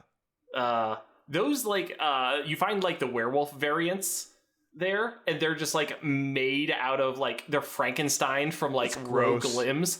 It's so one of the grossest designs. It's so good. That's so good. But it's just the right amount of gross. I think they're called like the corpse caskets or something. Just like the coffins that explode with skeletons. Those are so good. Oh, you mean like the heads and all those like arms and stuff, and they're just like yeah, just burst out and they just start skittering towards you. It's like, and you're just like, nope, absolutely not. Really wonderful, amazing stuff. Let's take a moment and just talk about like some of our favorite aesthetic stuff. Like just give a couple concrete exaums, because like I need to just spend a minute talking about how much I love Mikolash. Like, because like there are people who fucking hate this boss fight. Yeah, oh yeah, it's a pain in the butt boss fight though. And like here's the thing, I think that it is too hard. And by that, I mean, he's got, like, his one attack that can one-shot you, which I think is unfair. Because I think this is a boss fight that you should only ever have to fight once. I think it should be really easy. You should just be chasing him around, and then when you corner him, he should die quickly. I never have too much of a problem with it, but I understand that it can be annoying.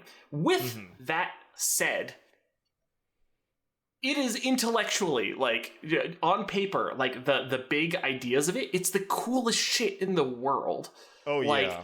He's got his giant cage on his head because that's the tool that he found to astrally project his mind into the nightmare so that he could better commune with the Great Ones, while his body has withered and died back in the waking world. So he's basically been dead, and he's like, I know, which is why I'm not going back. And you shouldn't go back either, basically. But it's so cool. Like, he's on the threshold of it. He's, like, almost there, but he can't quite get whatever he wants out of it, you know? He can't quite cross that threshold. And he's given up everything to do it. He's sacrificed everything to get 1 inch away from the finish line. And like the fact that he's like the boss fight itself, I love the music, those like horrifying corpse puppets that like follow you around. Again, all time great like monster design. I think they're so cool. And just his incoherent rambling, which he does that a lot.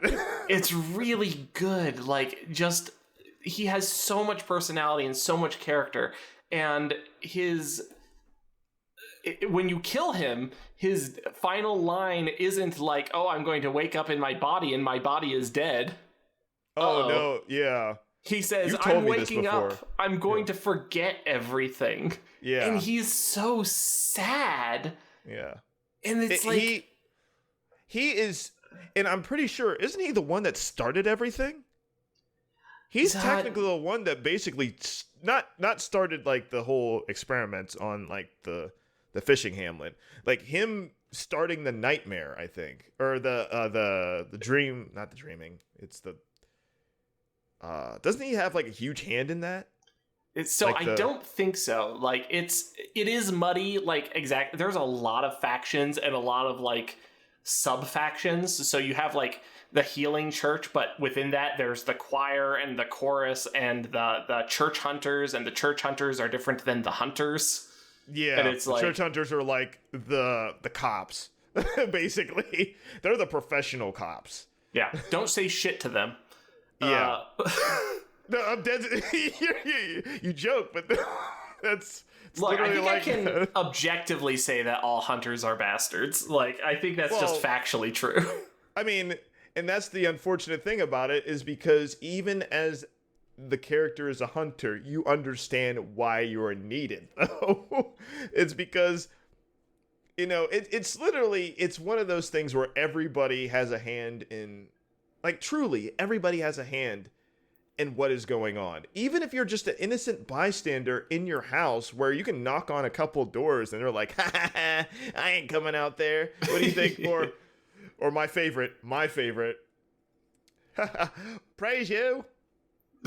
Praise the healing church. Yep. And I was like, I get it.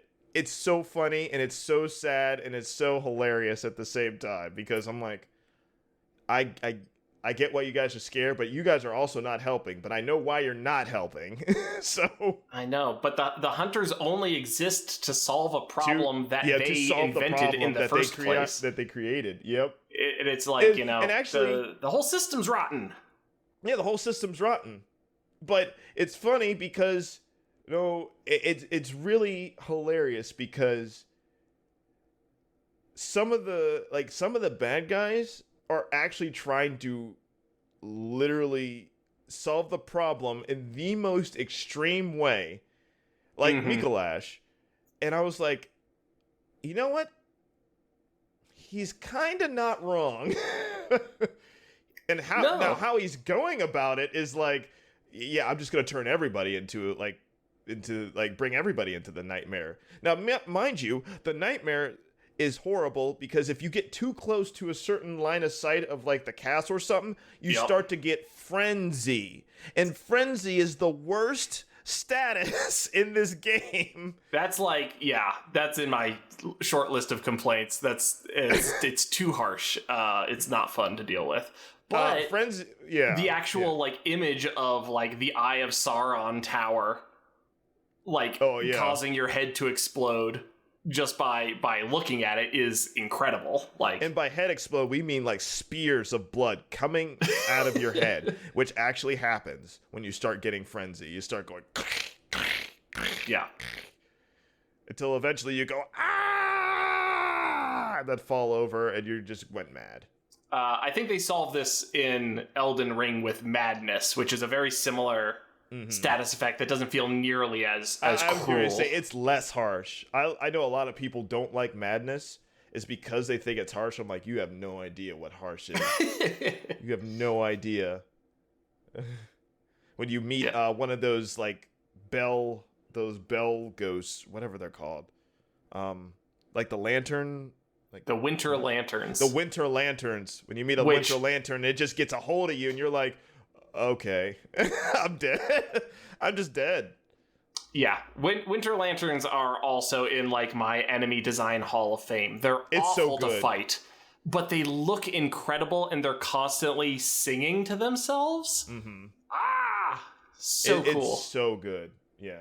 Your turn. Like, tell me something like about this game that like you just find really special. I needed to talk about Mikolash. Oh, okay. Like one of my favorite basically set pieces, I guess.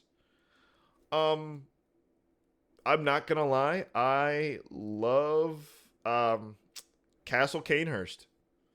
Oh, Castle so good. Canehurst has one of my favorite weapons in the game, which Mhm. is I forget what it's called. It's like the pistol rapier. It's called like the Rapier Palache or something like Yeah, that. the Ripper Palace or something like that. Yeah, it's so good. I that is the weapon that I found on accident because I walked in on that guy who has it, Mm-hmm. and he was just walking towards me, and I'm like, oh, it looks like a guy. I just took one hit of him, and I killed him super quick, and I didn't know he was actually hard, and I was like, and so I picked up the weapon. I was like, neat, click, Yep. pow, pow. I'm like, oh, this is gonna be fun. And I like the idea of you just scaling the castle to get to the very top where the king is just waiting for It's you. great. He's just like, and you get a crown from him, and he's just, and I Yep. think that's one of the coolest fights because it's just the king going, I'm he's gonna use so much blood magic and everything like that. And I'm like, this is actually I love the design of the king because he looks like Gandalf. So I do But- just want to actually you and say that that's not the king of Castle Canehurst. That's Martyr Ligarius, who Oh yeah. Who's is actually Alfred's boss. Yeah, basically. Yeah, that's my fault. It's not the king, but you still get a crown from him. I think. Yeah, he's wearing why- the king's crown. Like he's co-opted it. He's imprisoned himself as this like undead bulwark against entrance. It's pretty great. Yeah, wasn't it him that went? Because I'm starting to remember now. Wasn't it him that went to kill the queen, and then he decided, you know what, I'm not going to do that. I think it was just like I can't kill her, and so I'm just going to stand here. So the best thing I can do is just seal her away and make sure that no one can have audience. Well, yeah, I'm remembering that now, which is actually really cool. Yeah, but yeah, I love anytime you have to come up with a solution for how to stop someone who's immortal. And it's just like, well, we're going to do the Hellboy thing and just chop them up into a bunch of little bits and put each part in a box and scatter them to the four winds and hope for the best. Hope no one does a Jackie Chan Adventures to, to put them back together. But yeah, I mean, just the idea of even how you get to Castle Canehurst. You have to have an invitation that you have to get from a certain thing that you do, and then you have to wait in a certain spot at a certain time so the little carriage comes and it just picks you up and then it takes you to this new area. In this new area, it doesn't set you at the foot of this area like the steps. No, it sets you outside the gates it just gets you there with a bridge behind you that's out. Like, it has a huge hole in it, so you can't even go backwards. And you're like... The bridge is collapsed, and the horses are not only dead, they are long since dead. Yeah. And so, just the logistics of getting into a haunted carriage and then stepping out of it, and it's like... that's so cool. Like... And then you get to and then the front yard is full of these little things that you've never seen before. Oh, they're the worst. Like the skittering, the blood ticks ladies. Yep. And it's just the grossest thing ever. And you're like, oh no. And then the more you think about it, the more you're like, blood. I get it. I understand. I thought you were doing the Garth Marenghi. Blood. His blood. Crimson, scarlet blood. Blood. I just thought of that. That's really funny. Blood. I was going to just say, like, it's like, bless us with blood. Bless us with blood. But yeah, I mean, it's so... Yeah, I just like the idea of scale. Is also, like, probably my favorite single area. It's just... oozing with style. It's in the enemies really inside, cool. like the ladies that are ghosts, where you can't see them until they get right up on you and then they stab you. Yeah, and they're incredible. Like, their screams are actually like, ugh, when they actually scream. I'm like, oh man. So I also really like just that idea of, because it actually freaks you out a little bit. It's like, oh, ghosts and stuff, but it's how they move around, because you don't see them until the last second.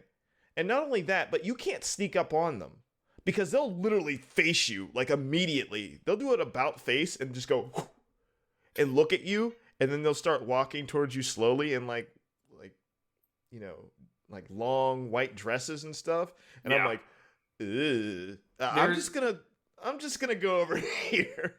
There's one room where there's a bunch of the ghosts and you're trying to be sneaky about it, but there's a guy who's tucked away in a corner and he's not obvious, and he shoots you with a blow dart or something. Mm-hmm. And I'm not exactly sure what happens, but then this magical rune flashes red on top of you, and it causes all of the ghosts to just beeline on you and all shriek at once. And it's really excellent. It is very anxiety inducing. Yeah. It's just everything was quiet, and then this happened, and now I'm running. I'm careening out the window, which you do a couple of times because you're going outside on the ledges of the castle, and you look down and you're like, that is a long way down and I don't like this. Yeah. Love Canehurst. And also, I just want to do a minor point of comparison and talk about this element of synthesis where this is more than the sum of its parts. Other games have played around in this space. Resident Evil Village did so recently, playing with a gothic horror aesthetic, and it's got vampires and werewolves and all this stuff. Not nearly as cool to me. Yeah. I like that game, but it lacks whatever is so special about this one. I can't emphasize enough how special this game feels to me. Yeah.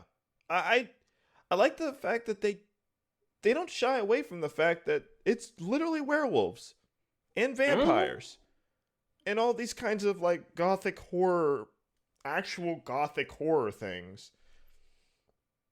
And they're and Frankenstein's there's all kinds of stuff stitched together from body parts. And they're no, this is cool. This stuff is cool. You guys extremely cool. And I'm like, yeah, this stuff is cool. And they act straight up like werewolves. And I'm like, with clothes on. And I'm like, okay. They have creatures from the Black Lagoon in the game. Hell yeah. It's literally the creature from the Black Lagoon. Yeah. We got Innsmouth up in this bitch, and there's that fucking whale ogre who sucks. Yeah, not good. Great, not cool. Great enemy design. Miserable to fight. Oh yeah, horrible. But we got a vampire who's who would you consider Lady Maria to be? She's the ultimate hunter. But yeah, she has a lineage with the vampires. I feel like she's kind of coded as a vampire because of her blood swords, which are really cool. She's cool. Probably the cool. From what I've heard, she's probably the coolest boss in the game. In the entire game, she's the coolest. She's the coolest boss. I mean, I'm one of those basic bitches who thinks that, Artorias, Fume Knight, and Lady Maria are pretty much peak From Software boss fight. Those solo fights with an enemy who has kind of a comparable moveset really do it for me. And Lady Maria is just so much fun to fight. It is very much a duel. And that's what I know a lot of people have said that they like about it. And I agree, because she's a hunter just like you. So she's using hunter moves on you. Which, there's a few of those fights. You've got Gascoigne and Gehrman also. But, she just feels so good and fair. And there's just, such a compelling rhythm to the fight. And also, the storytelling that is happening just kind of passively is outstanding. It's my go-to example of why the From Software storytelling really works for me. Yeah. Because we had played through the base game and then came back to the game for the DLC, and it's just, she grabs you and starts talking, and it's just like, oh, that sounds like the doll. Wait a minute, that looks like the doll. Wait a minute. Are you the doll? Is modeled after her. Oh, so that means that this, and then that means this, and like, I'm in the middle of the boss fight for the first time, and I'm like wildly theory crafting while I'm doing it, like piecing together all this context of like, oh, she's using the hunter's bone, which is a tool that I have that causes me to like turn into like a little cloud and teleport for a short distance, except she's not using the hunter's bone. She's just doing it. And I found the hunter's bone in a gravestone at the hunter's dream, which means that I have her bone. This is her Lady Maria's bone. Like, that's so cool. Yep, it's Lady Maria, and she kind of tells you technically that she's just like, almost to the point of like, she's like, hey, idiot. Why are you even here? Why are you even asking me these questions? You know the answer. Look at me, type thing. But she also says, I can't let you pass, right? And but he's like, and then the hunter's, of course, like, but I want to go. She's like, no, you're not allowed to go. And I was sleeping. So you woke me up. You not only woke me up, but now you want to go back to not to Inns. I almost said Innsmouth. Back to the fishing hamlet, which we're trying to cover up anyway. Mm-hmm. You got your job, well, I got mine. So you can turn your little ass around and just go right back in that garden. Don't come over here. And you're like, come on, I'm gonna go. Like, all right. I warned you, and then she pulls out her like double-bladed thing, and she's like, I warned your ass. And it's the coolest thing because you totally bring it on yourself. I find something really compelling about characters in these games just like begging you to just fucking stop. Like, I know what you're doing. I get it. Please just stop. You don't have to do this. You can quit anytime. We won't fight you. You can turn around and leave. So many like characters, so many enemies in like the Dark Souls series, they just want to fight you. They're just like, no, you came into my house and I just line of sight. They're on sight all the time. But in Bloodborne, a lot of the characters are like, please, I beg you, you don't know what you're doing. Maiden Estrella from Demon's Souls is still my gold standard of this, where it's a simple boss fight, but she's just the whole time just like, please stop. I find that so compelling. I really love that kind of stuff. I do too, man. It's so good because it makes you like, it's like how I was thinking about, I forget his name, but the guy in Old Yharnam. I didn't want to kill him because I'm like, Heinrich, I want to say. Heinrich. And I was like, he's an older guy. He's probably been doing it for a while. I went up and talked to him. Like, you can go up to the tower and just see him. And he'll talk to you. You just don't attack him. Yeah. Because as soon as you attack him, he's like, oh, okay, I see how it is. But, like, I didn't attack him. I just went up and saw him. And he just like, here I am. I'm not here to fight you. Like, but I'm not going to stop. I'm not going to stop doing what I'm doing. Yeah, you haven't changed my mind. Yeah. And I'm like, you know what? I respect that. Have a nice day. And I just left. Yeah. So cool. So yeah, do you have any kind of closing thoughts? The third question that I had was, do you think that there are lessons from Bloodborne that other games can carry forward? But I kind of feel like we've addressed a lot of it, just use systems to motivate the player. If you want the game to be aggressive, motivate them to be aggressive. This and Doom 2016 came out pretty close to each other. And I think really changed some perceptions about how people engage with these kind of games in a really effective way. Yeah, I mean, I think it is a testament how do I say this? Like going with kind of what you kind of enjoy type thing because and I'm trying to explain this. Hmm? Because it's how you just compared it to like, with Doom 16 too. Doom 2016. Is I played that game. And that game is a lot of fun as somebody who used to play like Call of Duty all the time and everything like that. And I think that game appealed to a lot of those types of people. And the fact that it's like, oh wow, it's Doom. They brought back Doom. This is cool. Oh man, it feels so good because they polished the shit out of it That's part of it. to where it's supposed to feel good.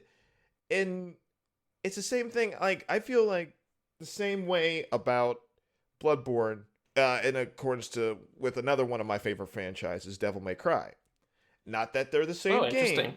game, but it's very action oriented. It's very much go, just go and do. Instead of think, go and do. Let's see what you can do. Let's see what you can get done. Devil May Cry, the series, is very much that. Let's see what you can get done. And I feel Bloodborne kind of nudges me in that direction in my type of style of those types of games because I love that type of game because that's, I don't see that as an RPG. And I think even though Bloodborne is technically an RPG, it kind of went in that direction enough where I was like, yeah, oh, wow. If I'm not saying it's like a 1-to-1 comparison, but I'm like, oh, wow. If, the, Dark Souls had a little bit more of an edge of it's got a little bit of character action in it. I would definitely agree. And I was like, I like it. I like this feel. And, I think one thing, I mean, I'm not an expert by any means. I just played video games. But if I did have to say to like future developers or indie developers, which I'm seeing a lot more of, honestly, what I'm about to say is people like this stuff. People like old school action oriented, like the game that you showed me beforehand that was like more of a Mega Man style thing. And it was crazy. It was just jumping around, slashing swords and stuff, but it looked clean. And I was like, okay, I haven't really seen something like this in a while. I'm trying to remember what game trailer we're talking about because I sent it to you like a recently. While ago. Yeah. But I'm starting to see more and more of it. And I'm probably, and like I said, I'm not, it's not like I'm on Steam just scrolling through like the Steam Greenlight and looking for new stuff. But like, I don't know. I feel really good about indie developers. And another example of this, Hades. Hades appealed to me in an incredible way. And I didn't think I would ever like a game like that, like be into a game like that. And I think it has something to do with just the style. And I'm like, are people just starting to embrace not only the gameplay design, the gameplay part of design, because gameplay part of game design is good. You want to get down the structure, but never discount style. If you have a specific like style that you want to go through, even if it's like anime or something, go hard in the paint for it. Because, I mean, even Elden Ring, which, that appealed to a lot of people, I feel is still stylistically not as good as Bloodborne. Because I think when they did Bloodborne, and the same thing with Sekiro, in a different way, I will say that about that game, is they just went full on 100% on stylistic choice of this is the world that we want to create specifically. This is the thing that we're going to look up so much reference and not just go a blanket thing of medieval Gothic, which I think a lot of Dark Souls is that. It's just blanket medieval Gothic. Throw everything in the kitchen sink that is remotely medieval. But those two specific games are very much very specific in their stylistic choice. and I think they hit like 99.9% positive, basically, with how I feel about that. I'm starting to see a lot of more games like that. And like I said, I'm just starting to see that, and they've probably been out there. However, I like that. And this is just me personally saying, don't discount style. I know a lot of things are simple, but Hades is a good example of how you get me into something that is, I'm like, roguelikes are okay. But then Hades came out and it just oozed it. And they put a lot of work into that art. Because I love watching art. I watched like the what'd you call it? The documentary for it. And I was like, yeah, the excellent No Clip documentary series. Yeah. Shout out to No Clip. They do love good work. No Clip. But yeah, that inspired me. And I don't say that a lot about games that I play. They don't just, they inspire me to play more types of games like it, but they don't inspire me to create in a way that certain art styles and whatnot do. And Hades was a big one because I started to just draw constantly. I'm like, yeah, I could make a game. And then I looked up how to make a game, and I was like, no, I can't. Not remotely. But I can kind of design things and everything and the inspiration just exploded out of me. And the same thing with Bloodborne. The inspiration just exploded out of me, and it just got me to see things, put a spin on a different way of doing a genre. And horror, I like when horror is not my favorite genre. It's definitely that's definitely more of a you thing. Mm. But I love when they put a different spin on it to the point that I'm like, okay, that's kind of cool. Never thought of that. That's cool. And Bloodborne definitely did that for me because it's definitely a horror game. It's creepy. It's scary. It is. Yeah, unquestionably. Anyone who says that it's not a horror game, I think, is playing around with a goofy definition that I don't truck with. This is a horror game for sure. But it's a horror action game, and I dig it. Yeah. It's not just horror. Yeah, and I think they blend it very well. So I guess what I'm trying to say is, people out there that like to make games or that make games, blend genres, please. Blend genres that don't even make any sense. Like, I'm starting to see it a lot with like dating sims. It's so weird, actually, but it's fun. I think it's hilarious. And I'm like, please, guys, blending genres is probably one of the best ways to get people. And not saying that this is like the goal, but getting people that normally wouldn't touch your game to look at it and be like, you know what? I could dig that. Let me check this out because it's a dating sim about pigeons and I love birds. So, which exist. I know. Yeah. It's been on my list for a long time. I'm going to play it someday. Of course it has. Hot tofu boyfriend or something of the sort. Yeah. But I'm like, blending genres to me is a risk worth taking. I know it doesn't work a lot, but